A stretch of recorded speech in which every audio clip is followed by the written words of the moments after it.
Good morning. Whoa, I am loud. Sorry. Ooh, better whisper. Sounds good. Hi, good morning. It's spring. Yay. Loving this weather today. If everybody will come in and take a seat, we'll get going here. I'm going to start. I see a lot of new faces, so I'm going to ask first if there's any new visitors that maybe didn't get a welcome packet.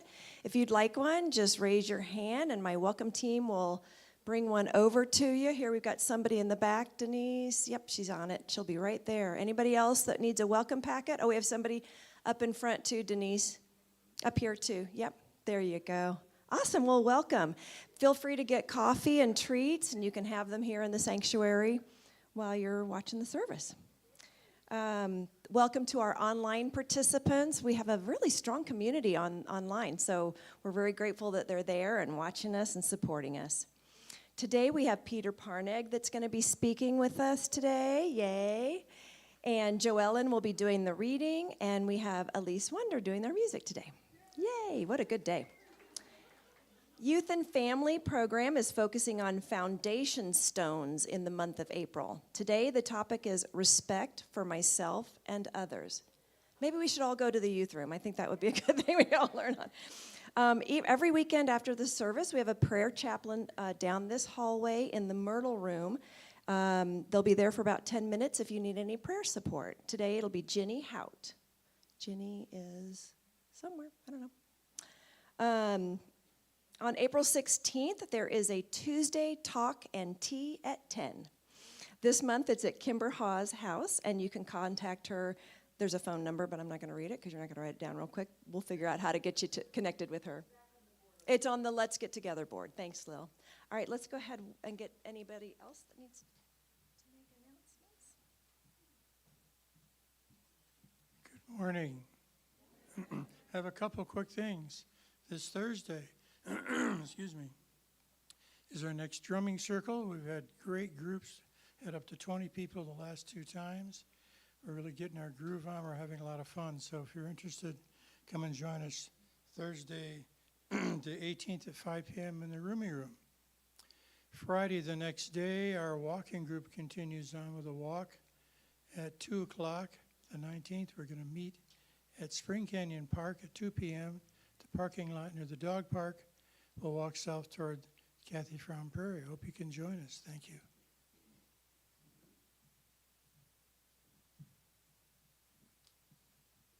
And I want to remind everybody, next Saturday is our cleanup day, and we still need a few people to maybe help out on the inside of the building. We're going to do some light furniture moving because we're rearranging some of the nursery stuff back. I'm sorry. My wife always says I talk too loud to begin with because I'm hard of hearing. But anyway, we still need some volunteers. I'm going to be passing around the clipboard again, and those who'd like to do some work inside on the back page. And you don't need to be here all day long, maybe an hour or two. If that's all you can provide, it would be greatly appreciated. Thank you. So I'm here to let you know about the book group, and it's the Unity Book Club. We're going to be doing The Boys in the Boat, and we're going to do it on Friday, May the 3rd. And afterwards, there will also be a potluck with it. So I'm not going to pass this around. It's passed around before, but I'm going to put it over near our board about connections, and you can sign up there, and it should be a lot of fun. You can read the book, you can listen to the book, or you can go see the movie. Thanks.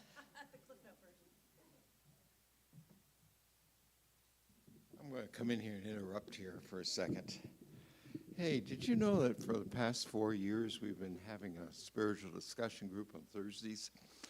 Each and every Thursday. On Tuesday, it is here in the sanctuary. Thursday, it's online on Zoom. And the subject is, it's a good question. It's a good question. So this coming week on Thursday and Tuesday, we're going to be discussing how come there's about 45 books left out of the Bible, such as the Gospel of Thomas. So we're going to deal with that and answer that question. So join us. We'd love to have you. One other thing. Hey, on Mother's Day, we have guest musicians here, and we need a volunteer to house them on Saturday night. Instead of us paying for a motel room, which are quite expensive in town, if you've got an empty room, would you volunteer to Jan and JD will be here, so. And apparently there's an allergy to pets, so if you don't have a pet, you got a room, please let us know. Okay. On Friday, April 26th, there will be a Deep Peace concert here with Paul Temple. The cost is $22, and for all the details, there's flyers on the entry table. Yes, GD, okay. And then just a reminder, I've made the announcement before, but there's a flyer on the welcome table about ways that you can help Unity just by your shopping. So you don't, it's great to give your own money to Unity, but you can do this just as a byproduct of your shopping. So King Soopers, if you get their loyalty card and link to Unity as in the community reward section, all the instructions are here. I'm going over it fast right now, but we get 5% of any purchase that you make, and it really adds up. So we'd love for everybody to get on board with that. Safeway does it a little different. You get a loadable card that Julie will give you. It's already linked, so all you do is pick that up, and then you load it with money like you would a gift card, and then you use it when you pay for your groceries, and then we get also 5%. And then also on here, but also the big banner in the back, if you buy books online and you use bookshop.org and go to our page, we get 30% of any sales that are made there. So we would really appreciate it if when you're shopping, you think about us, but you can forget about it once you set it up. That's the best part. Summer camp, you saw the table out front. Nancy's signing up the kids. It's hosted by Unity and Polestar Gardens. It's for children ages 5 through 12. There are 3 separate weeks, June 10th through 14th, July 15th through 19th, and August 5th through 9th. You can sign up now, and it's going to be a blast. They did a great job last year, and so it sort of emboldened us to keep it going. Today, the community lunch bunch will be at Modern Market, and you go at 11:30 and just ask for the Unity table. Okay, let's everybody take a deep breath. Here we are. Let's say our Unity prayer together. Our unity centers us in light and peace, allowing us to recognize our God within and to radiate that love to the world. Good morning, everyone. What a beautiful morning. Another little announcement for me. I'm playing Focoum X this Friday at the Magic Rat. It's a really fun town-wide music festival. All venues have music all day long. So that is, unfortunately, by wristband only. But then I'm also playing at Chipper's Bowling Alley on the 25th. So come bowl, get some turkeys, and listen to some musical gravy. I don't know, no. I forgot to grab a program. It's mighty, right? Okay.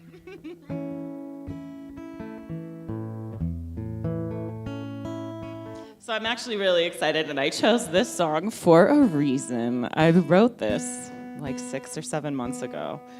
And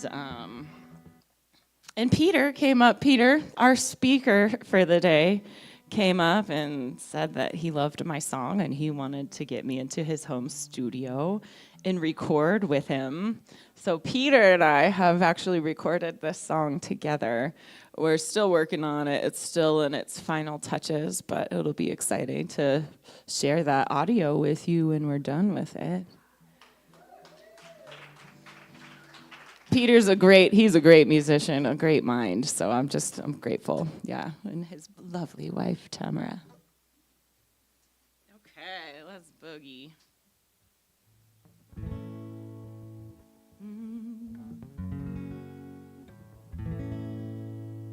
May I be mighty as an oak tree, rooted deeply into the earth.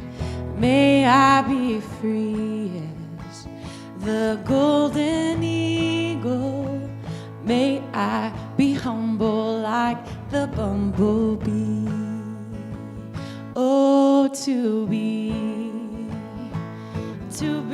grateful. I am thankful. Oh, just to be. Oh, to be grateful. I am thankful. Oh, just to be. May I be expansive as the ocean, holding space for both peace and storm. And though the waves may topple me over, help me to see I am the sea.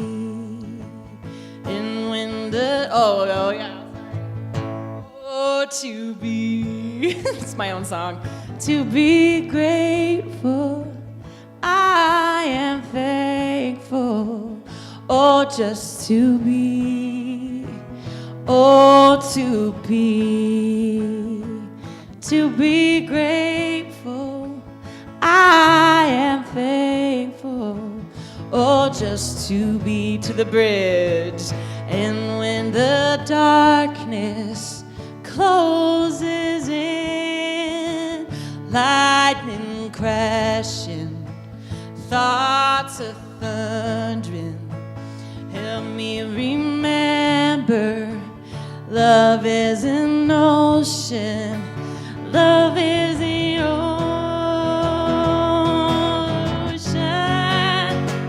Oh, to be grateful, I am thankful. Oh, just to be, oh, to be grateful, I am thankful. Oh, just to be. Grant us compassion in action, relaxing to harmony. Oh, to sing like the golden eagle, and to be humble like the bumblebee. One more, humble. And to be humble like the bumblebee.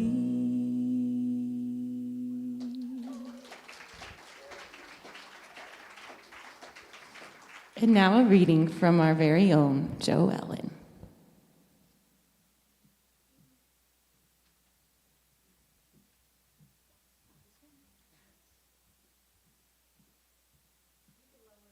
Okay. Yeah, there you go. Okay. Thank you.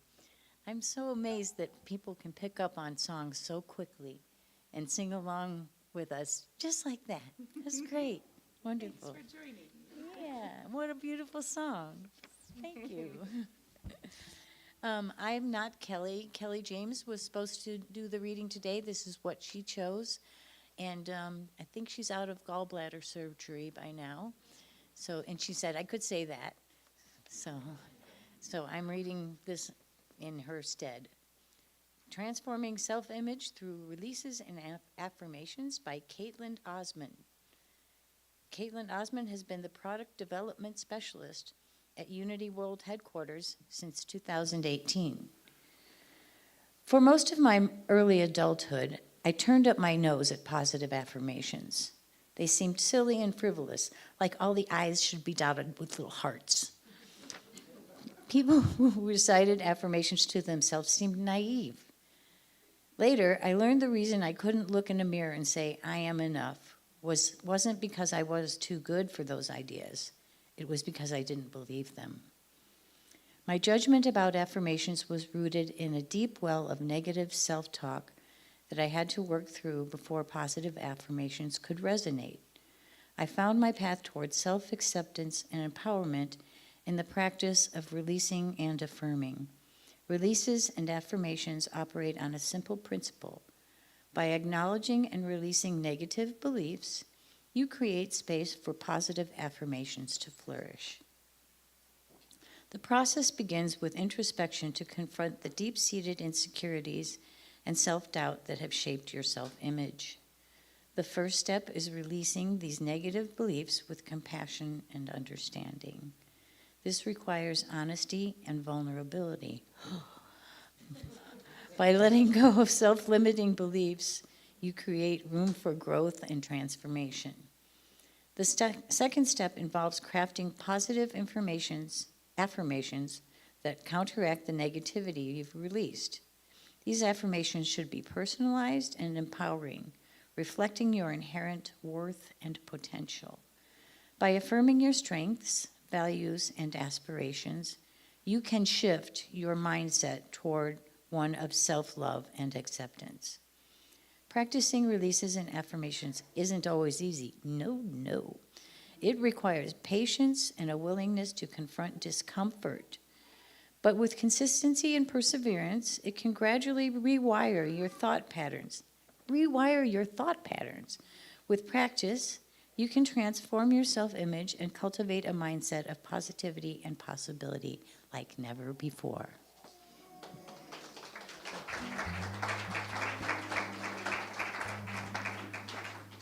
Thank you, JoEllen. I really love how Brene Brown says you really can't have courage unless there is first vulnerability.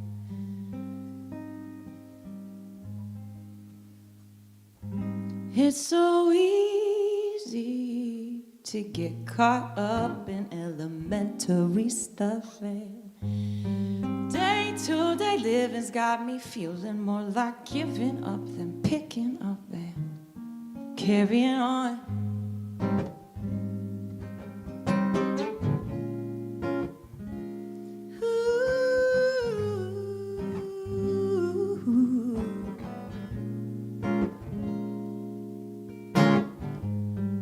What we resist persists, and my struggle leaves me breathless, spits me out a stressed mess, and I sink with what I cling to, indeed I do.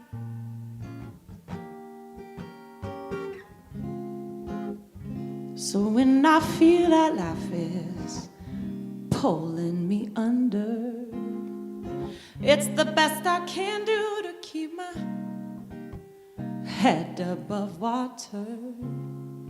I just sit back and listen to that current urging me, teaching me. She says you got to go with the river, flow with the river, got to let your spirit know it's at home in the flow. You got to go with the river, flow with the river, got to let your spirit know it's at home in the flow.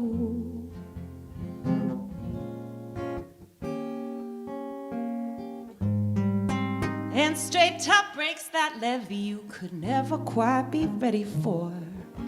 I said you're kicking and you're screaming and you wish that you were dreaming. Is this all you've been living for?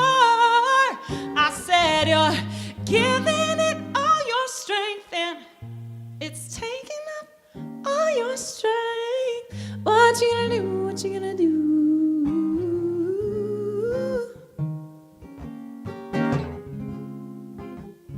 So when you feel that life is ripping you under, it's the best you can do to keep your head above water.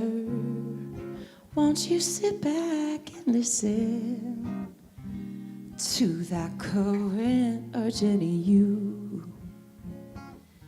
teaching you. She says you got to go with the river, flow with the river, got to let your spirit know it's at home in the flow.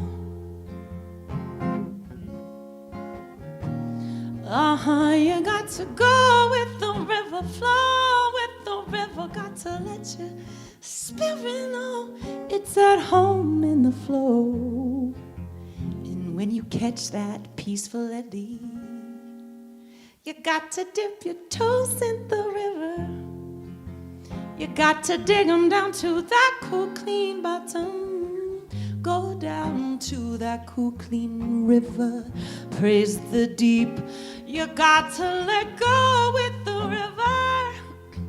You got to let your spirit know it's at home in the flow.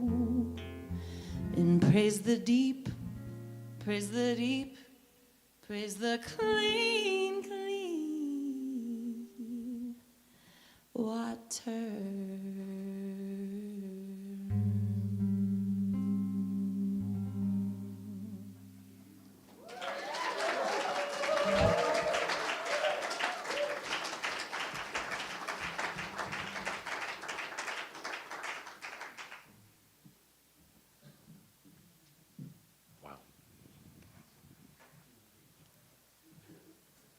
Hi. How are you doing? Pretty darn good. You know, I've been a musician all my life, and I was just sitting here thinking, every now and then there's just these things that are right in front of you that you have no idea how great they are. And that is the real deal. Literally, the first time, I think we had been here twice, and I heard her sing, and I walked up to her and I go, "You have no idea who I am. I want to record that song." And she's like, "Who are you?" And I go, "Oh, my name is Peter." By the way, that was extraordinary. Thank you very much. You know, and everything is going perfectly. Rainbows, unicorns, your health is beautiful, all the people around you. There's a great codependent phrase, you've probably heard this, that you're only as happy as your unhappiest child, which is true codependence at its worst and best, but kind of true. But when everything is good, the landscape is beautiful, it's really easy to be in flow and connected to the divine, and everything's great, and you can write your affirmations and, you know, do your gratitude journal, and everything is terrific. But that isn't really kind of the way life goes. Little patches of wonderfulness, but we're all subjected to. In my early journeys in faith, I was at a church with an Episcopal minister named Bill Cruz, and he was trying to explain to me one day the difference between belief and faith. And he said, "I'm going to tell you a story. Imagine you have a very close friend who's a tightrope walker, professional, done it 30 years, just unbelievable, performed in circuses, Cirque du Soleil, just an amazing, amazing performer. And you've watched him and you're good friends, and you know, you've watched him 30 feet, 50 feet in the air, 50-foot spans, never falls, just never makes a mistake. And one day he's sitting with you and he says, I've got an idea. I need a sort of a crown jewel in my whole career. And you say to him, what? And he says, well, it's already been done, but I'm going to string a tightrope across Niagara Falls. And I'm going to go across it. And he said, the one person that's done it before did it with a safety cable, and I want to do it without a safety cable. I want to really prove. And in addition to that, instead of the balance bar that I usually use, I'm going to push a wheelbarrow across there. And you go, you are pretty damned amazing, and I believe absolutely you can do it. And you're all full of, you know, support and everything. And then as he was telling me the story, he got quiet and he says, Peter, but if you have faith in him, you'll get in the wheelbarrow.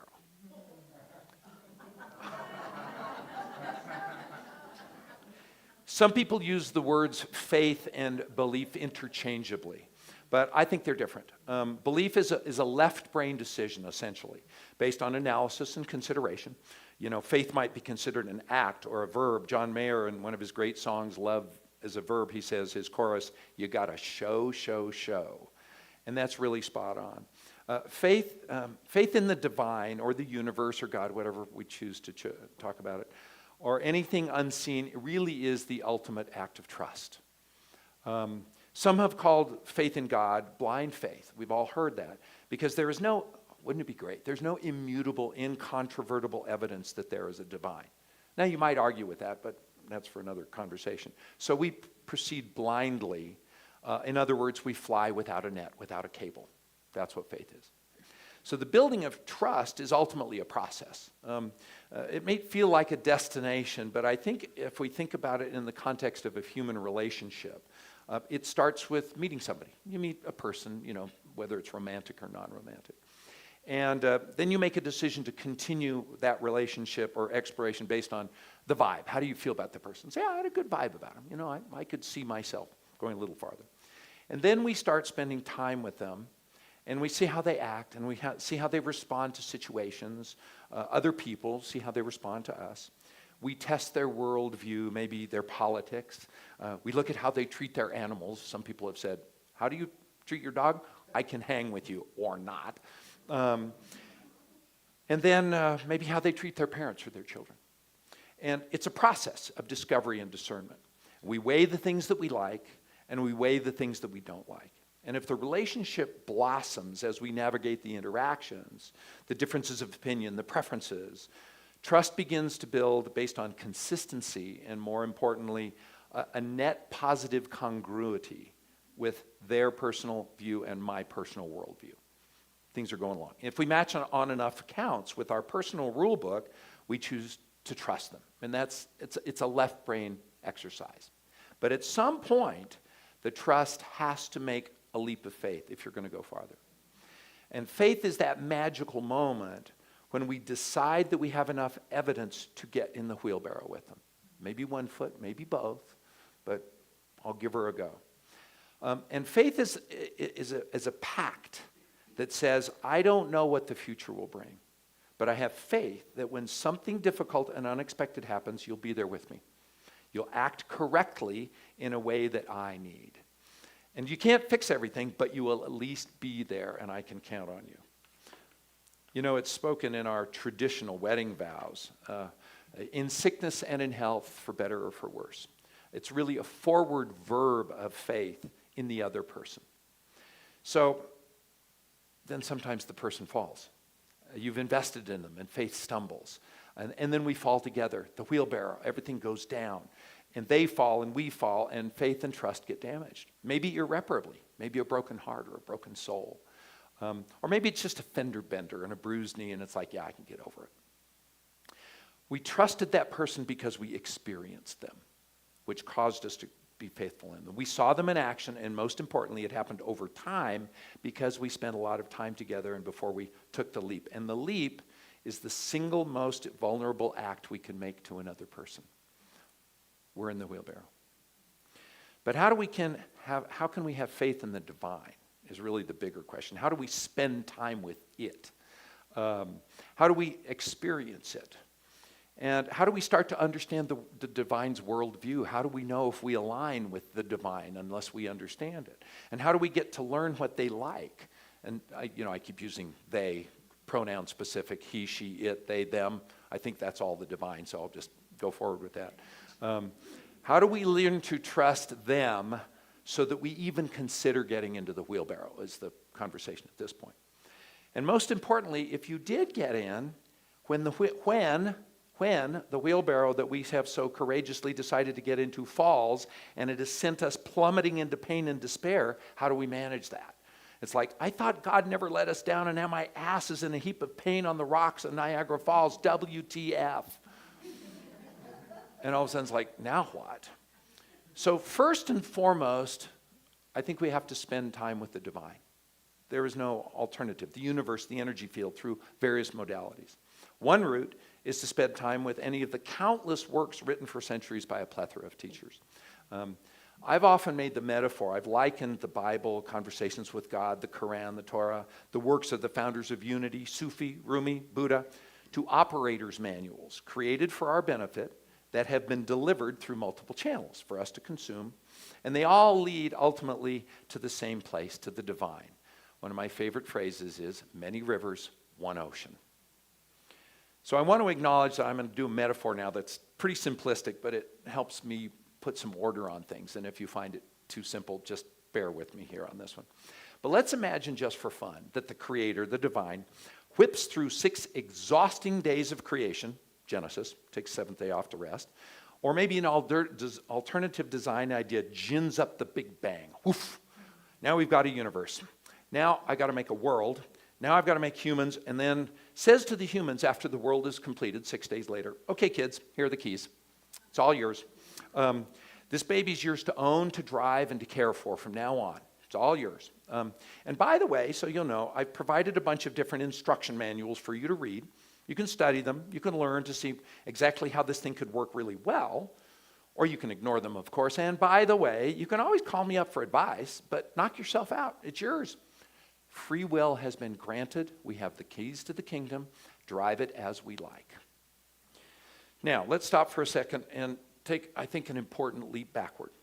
One of our first forks in our relationship with this life, and I assume that if you're here, you've probably pushed at this at some level, is ¿por qué? Why? Why am I here? Why has this whole thing happened? I remember at 12 years old, it was like, I remember really, just starting to poke at this thing and asking people, and you get a lot of answers. And why did she even do this, or he do this? I love, especially in a sort of a more right-wing Christian viewpoint, to say she. It's just like, ooh, I did it. It's cool. Is there even a God? Can you show me proof? If there is a God, what is she? At some point, we start to sift through this question. And then there's really only 3 roots in the big decision tree that happens. First, you can be an atheist. Nope. Reject the concept. Agnostic. Not really sure. I'm not willing to say no, but I'm not willing to say yes. And then finally, some sort of a believer. Those are the decision trees. And then whichever path we choose to explore, which is often not a linear path, we start going down it. And we wrestle with the ideologies like, gosh, how many times have you thought about that? It's God's plan.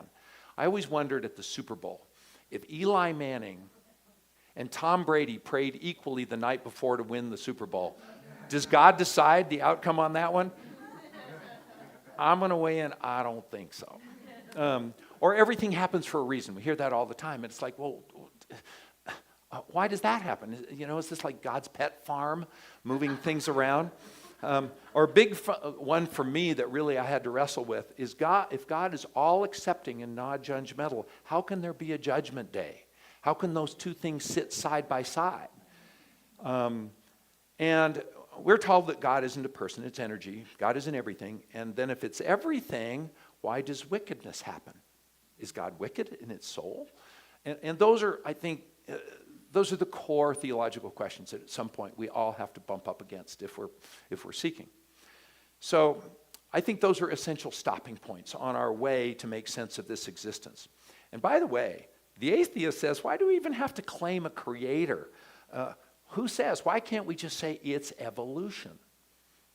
So as we struggle to prove the existence of something unprovable, here's a viewpoint for you. Where there is evidence of a design, there must be a designer. Start with something simple like a home sprinkler system. Sprinkler systems don't just appear in our yard. Sometimes I wish they would. They're designed and then they're built. Over time, they evolve by the influence of engineers and creators and architects who see the faults and try and improve them. Evolution does not appear the sprinkler system. A designer and a builder do, but the designs experience evolution. Now let's take that a couple of steps farther. The process goes like this. Someone starts, someone, and again, I understand by personification of the divine, a lot of people go, Peter, you can't call the diviner he or a she. I got it. But it's an easy convention to have this conversation, so bear with me. Someone starts with a concept, designs and builds a prototype, and then the design evolves. Take weather and clouds, for example. I call it the most amazing sprinkler system I have ever seen on a huge scale.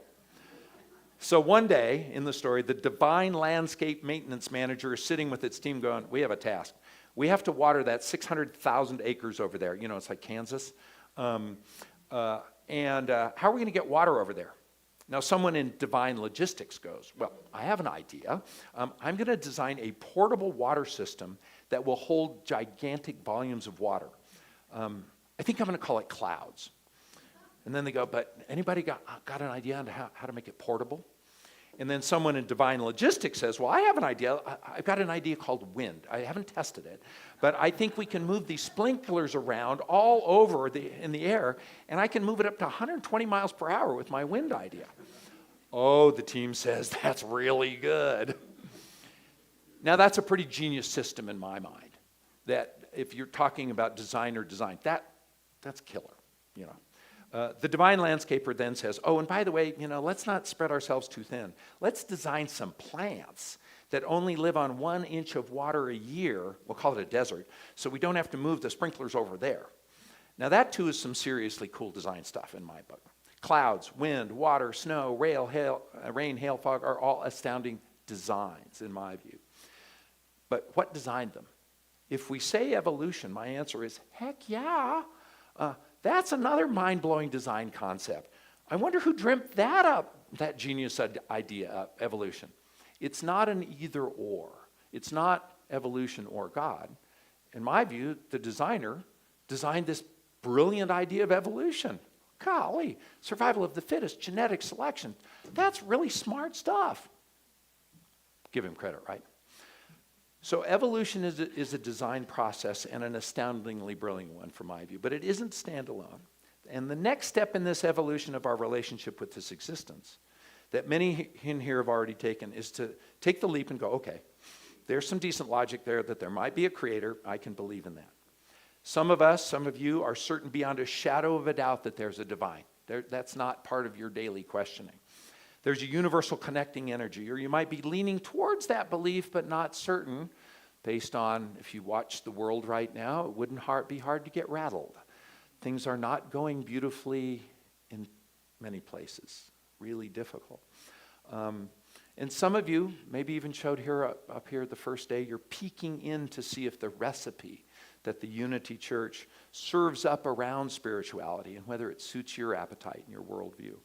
But the most important thing is it doesn't matter where you are on that continuum. You might not believe this at the moment, but this talk was not really to sell the concept of an existence of the divine. But if we are to trust and then talk about faith, it felt incomplete to me to not touch on the first requisite of faith, because there's got to be ultimately faith in something. So how do we build trust that leads to faith with the divine? Any growing, healthy relationship takes effort. With a friend, with a mate, a dog, with the divine. And relationships are like rivers. Thank you. We did not talk about this, but sometimes full, sometimes they're high, sometimes they're low, sometimes there's a drought, they're empty.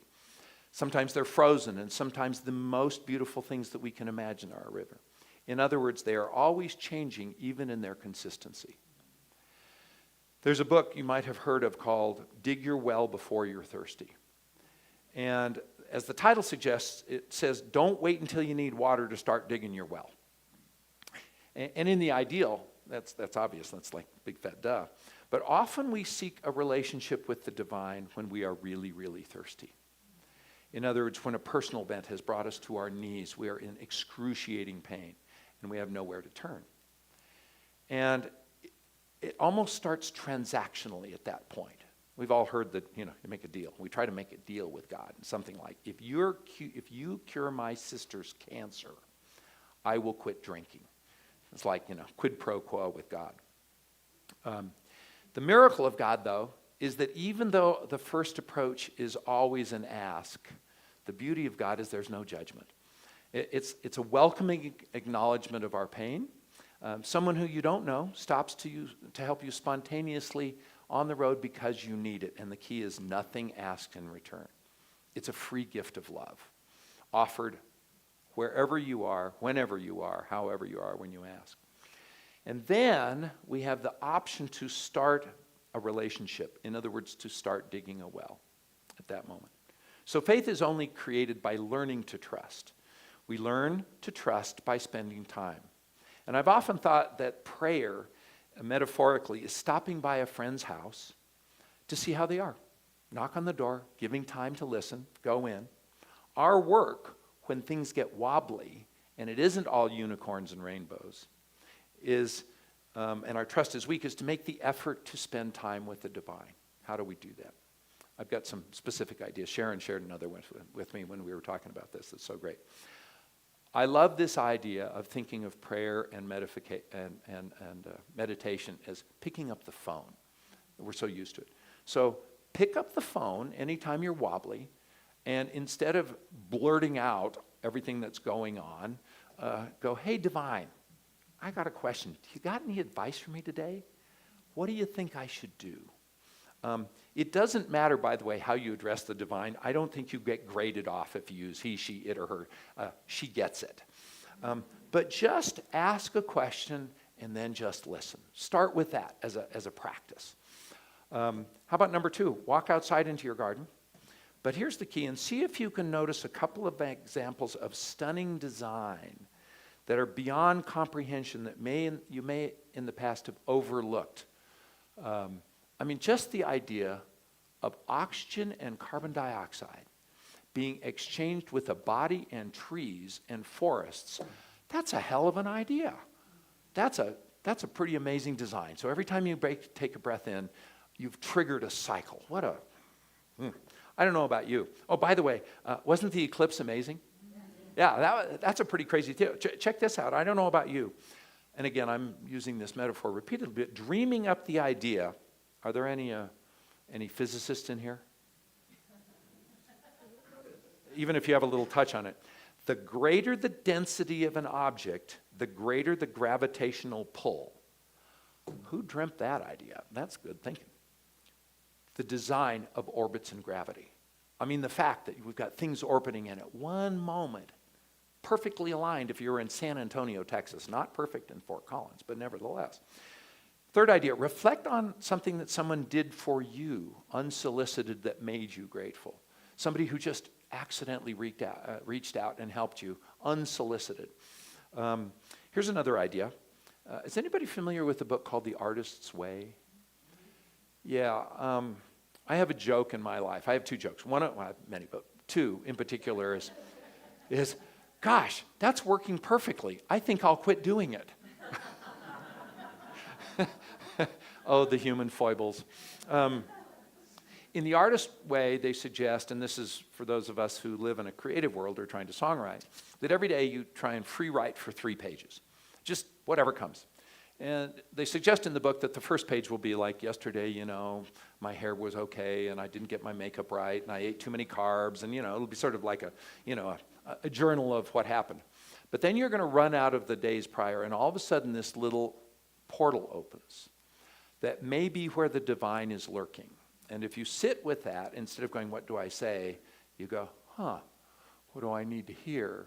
All of a sudden, the next page and a half, some just quite miraculous divine conversation flows out. So that's another way how you can spend time with the divine.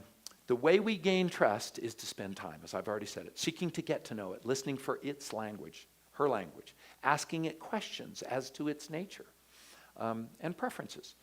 Now you might think, why would I ask the divine about that? And my answer is, because you should. I'd love to know more about the divine. As with a person, ask them what they like to do. Ask the divine, and I'll bet you'd get some pretty wild answers. So what is the language of the divine? And I think it is love, acceptance, inclusion, compassion, infinite understanding, patience, infinite forgiveness. Just a few of the keys of the language of the divine. One fantastic way to build trust with the divine is also to be totally honest. So when we're scared poopless, proper word for a church, or feeling judgy or being judged, when we're angry at anyone or even at the divine, having the willingness to be open and share those feelings directly with the divine. I think it's appropriate. You might say something, God, universe, I'm really angry and I'm disappointed and I'm hurt and I'm discouraged and I'm weak and I'm depressed. Give me some advice. Actually, I feel like you are ignoring me. You are letting me down. Damn you and your wheelbarrow. And you know what? The great part about the divine, she'll go, thanks for being honest. I won't judge you. I don't judge. That's not my game. That's not my nature. And then all we have to do is trust and listen. You may not get an answer immediately, but if you'll just sit tight, we will learn that God welcomes your truth and your honesty.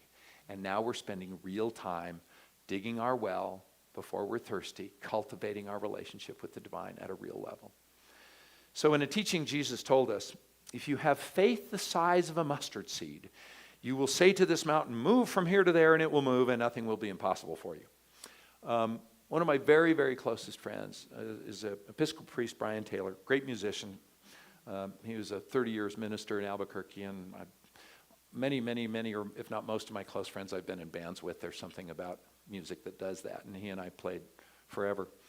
And he wrote a number of books, but this second book is called Becoming Human, and I want to quote something around this because I think he's got a really wonderful theological lens.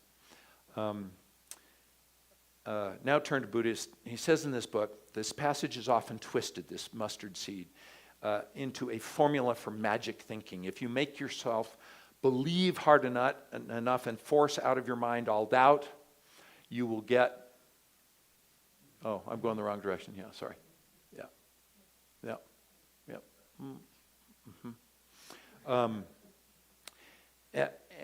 He says, in the name of perverted theology, many have added spiritual shame to their already difficult circumstances. A child is very sick, and the parents begin to believe that she is not getting better simply because they don't believe hard enough. God is testing them, they think, and they're failing badly. But faith is not something we can just decide to have. In a sense, it's out of our control. He continues, faith must be activated. We can't wait for something to happen. We must employ whatever level of trust we have in the divine. And it is the attempt to have faith that matters. The mixture of our efforts to have faith and God's goodness combined results in a powerful chemistry, which I think is really good. So what's so perfect here is to recognize the willingness of the divine to meet us is not just, they'll meet us halfway, but anyway, to whatever degree we reach out. Just the timid offering, the attempt at faith, one testing foot in the wheelbarrow, triggers the creating of the powerful chemistry between us and the divine. And it reminds us at some level that we are the divine. In preparing for this talk, one deep seeker friend I asked about this, she said, for me, my faith gets wobbly when I forget that I am one with the divine.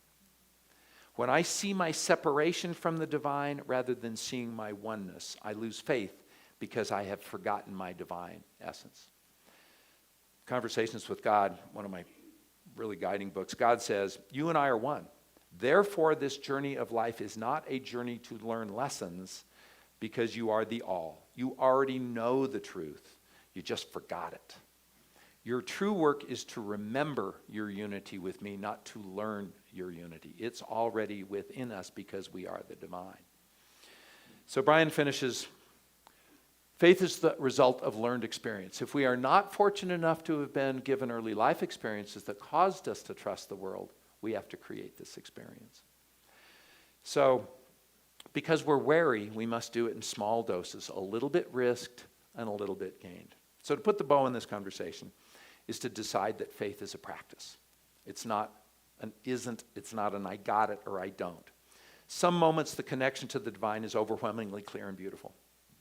We've all experienced this. Oh my gosh, this is unbelievable. And some days it's distant and may not even exist. It's almost gone. The goodness of the divine is that of course it understands and always welcomes us back.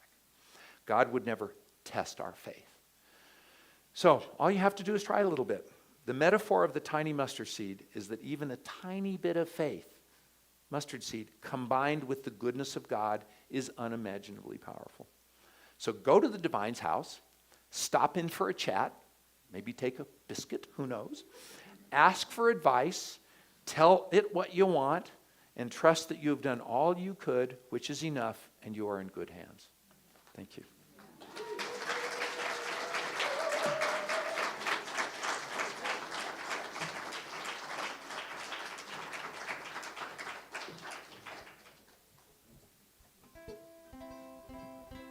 I love that. Thank you, Peter.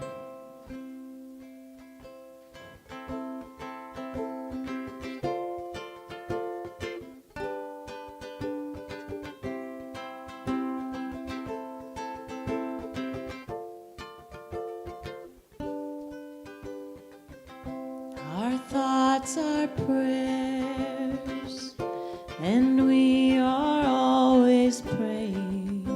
Our thoughts are prayers.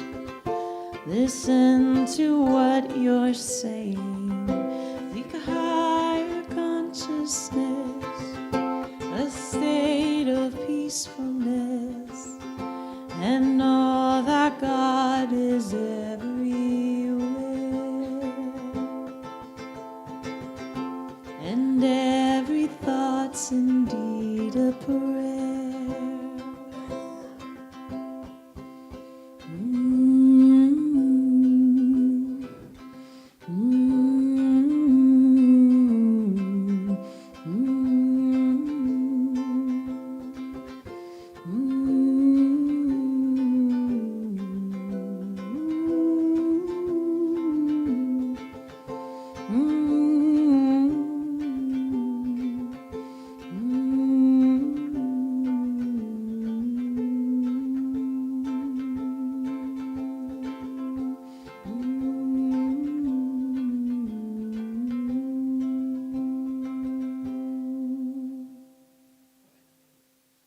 Put your feet on the ground.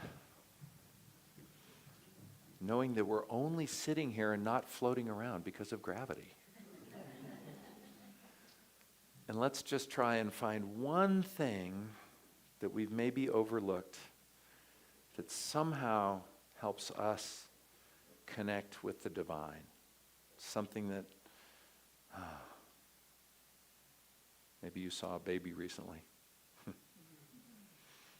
Yeah, all these little blossoms that after being frozen all winter start to open up magically, built into the design. Wow. How come the green on the pine trees is so green at the end compared to the stuff before? And then ask the question, God, do you have any advice for me today? And let's just listen.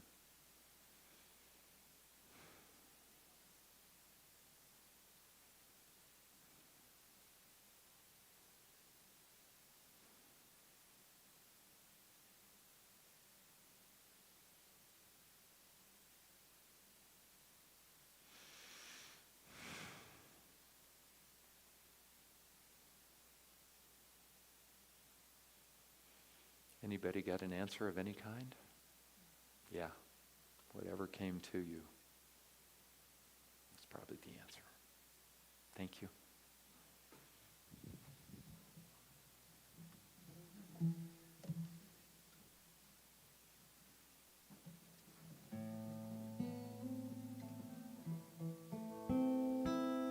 May the blessings of God rest upon me.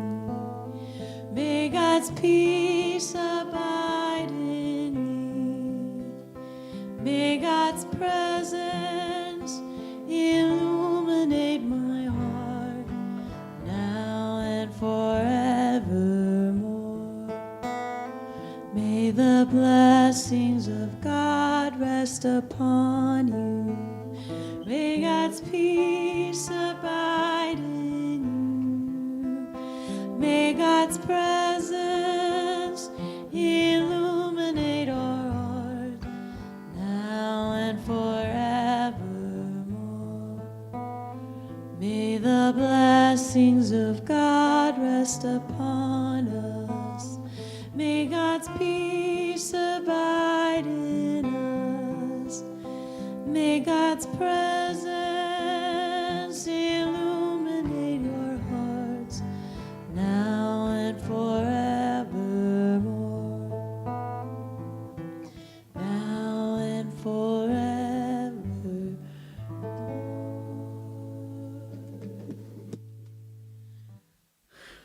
Peter, wonderful thoughts. Thank you for bringing them to us this morning. It's one of the gifts of this community is each and every week somebody stands up here and shares some interesting thoughts. We might have a book in that, metaphysics of the weather or something. You know, that might be a neat idea.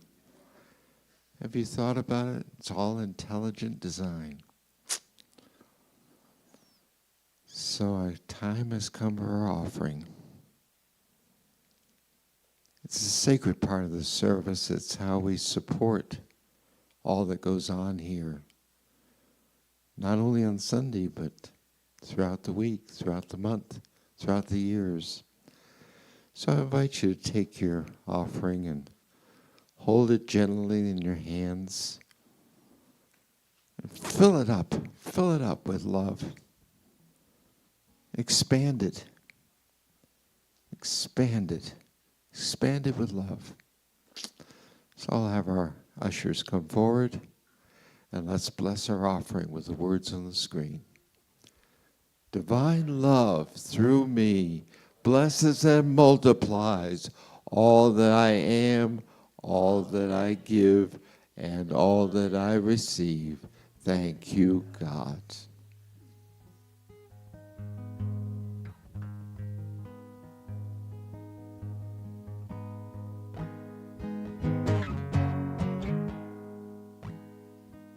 This is a song by D'Angelo. one of my favorites.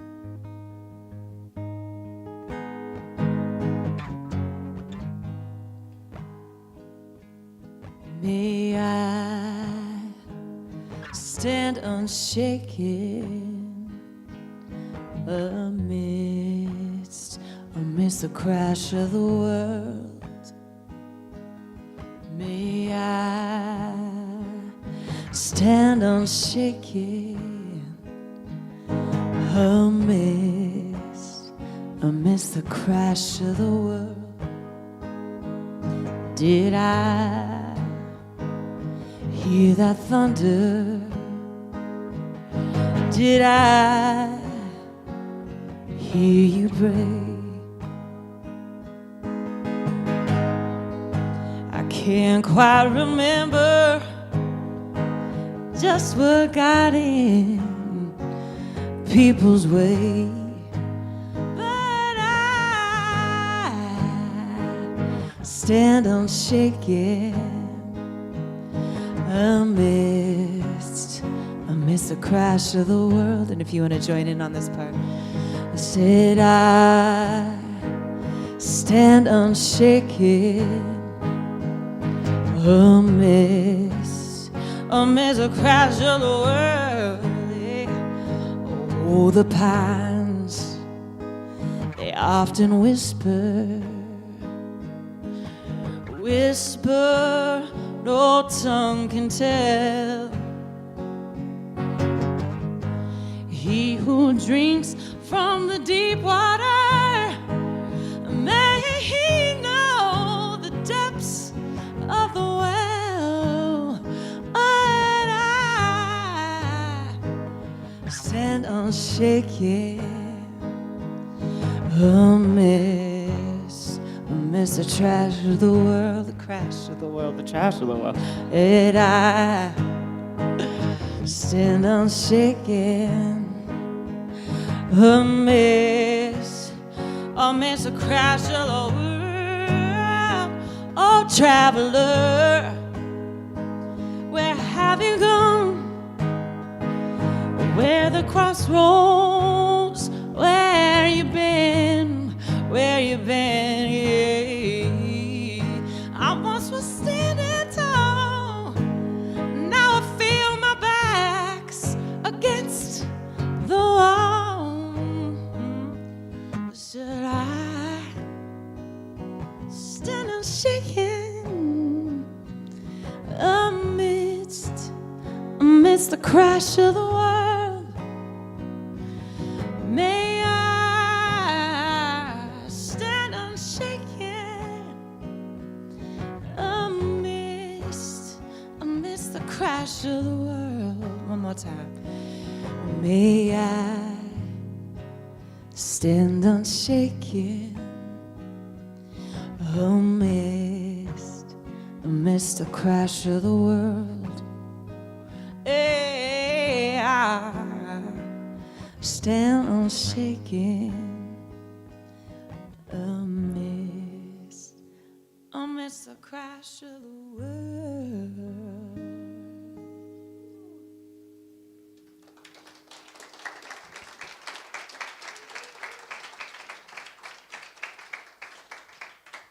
I see some young ones coming in the back here. Let's sing them in. This little light of mine, I'm gonna let it shine. I said this little light of mine, I'm gonna let it shine. Yeah, this little light of mine, I'm gonna let it shine. Let it shine, let it shine, let it shine. Yeah. You on the corner of Lights and Vine, I'm gonna let it shine. You on the corner of Lights and Vine, I'm gonna let it shine. You on the corner of Lights and Vine, I'm gonna let it shine. Let it shine, let it shine, let it shine. One more time, let it shine, let it shine, let it shine. Beautiful, thank you. Today we talked about integrity and self-respect, and each one would like to share a little something of what they learned. Anyone want to go first? All right. So we talked about self-respect and integrity. Sorry. Like he said, we talked about integrity and respect, and integrity can be kindness and honesty. We also did a meditation today. And we also made these bead things. I forgot their name for the 7 millionth times. Mandalas. Okay, I don't know why I keep forgetting that. But I don't know what they represent, but it's cool because now they're hexagons on one side and they're circles on one side.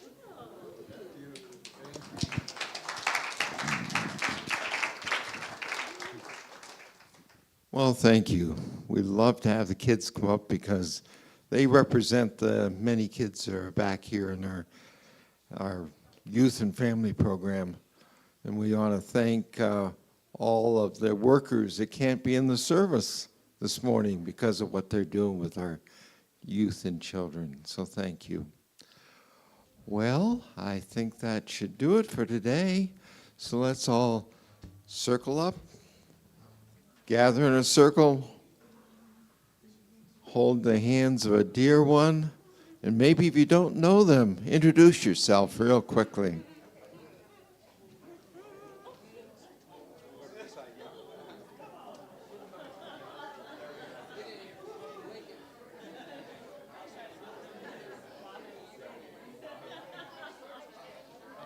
And thank you, Peter, again, and thank you, Elise, for the music, and JoEllen for the reading. So thank you. So let's close our service with, first of all, the prayer of protection. The light of God surrounds us. The love of God enfolds us. The power of God protects us. The presence of God watches over us. Wherever we are, God is, and all is well.